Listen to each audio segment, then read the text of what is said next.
Right now, as I'm in menopause, 45 years old, I went into menopause.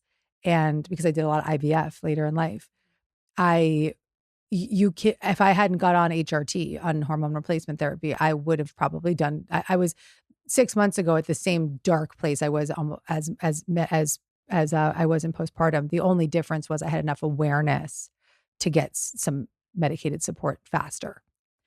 And I had hope because I knew that this wasn't me, that it was a biochemical condition. The advice I have, and this has nothing to do with my book or anything, but this is something I'm going to say on every single podcast where there's female listeners and male listeners, because men have to do this.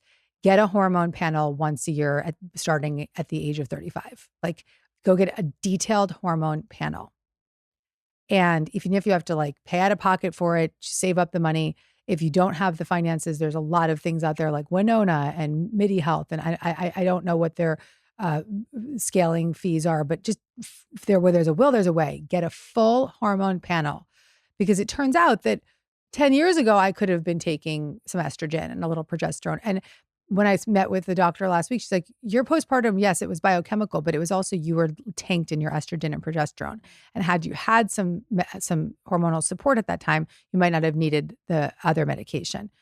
Either way, I got what I needed, but I'm grateful for the antidepressant. I'm grateful for the journey I've been on, but hormonal health is a mindfuck. Yeah. And it's great. It's in the zeitgeist. People are talking about it. It's huge, but it's for your listeners, right? So I'm 45, but you're like 39. Oh, you look so young. God bless you. So, but still, I've got 6 years on you. This is the moment when you start talking to your people and say, get your hormones fully checked, because everything's a symptom. And the message now is, earlier HRT is, I'm not a doctor, but you can go listen to the doctors talk about this. So the point is that this moment in time, I still had a protector controlling and managing myself, and I missed the miracle of getting the support I needed. How do you think people, again, not being a doctor, but how do you think people can distinguish between like, what is biochemical? Is it just getting those tests and kind of exploring these different avenues versus like how much of it is trauma stored in the body that you can do somatic work? How much of it is stuff that, is anxiety related to some of this internal family? It's both. Because everyone has dysregulated nervous systems to some extent based on these exiled experiences from our life. And so therefore we have the protection mechanisms to try to regulate all day long.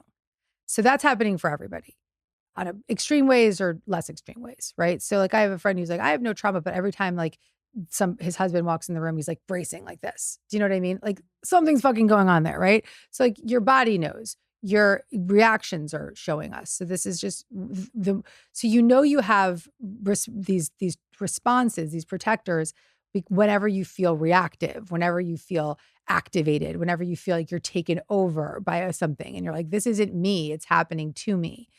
These are protectors. Simultaneously, women in particular, and I can only speak to the female race, and also just men don't have these issues the way that we do.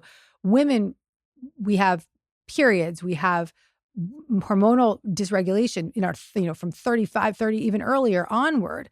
And we then do IVF and we do these different things. It's just like our hormones play a huge role in the symbiotic experience that we really need to have. They dysregulate it. So we have to look at both.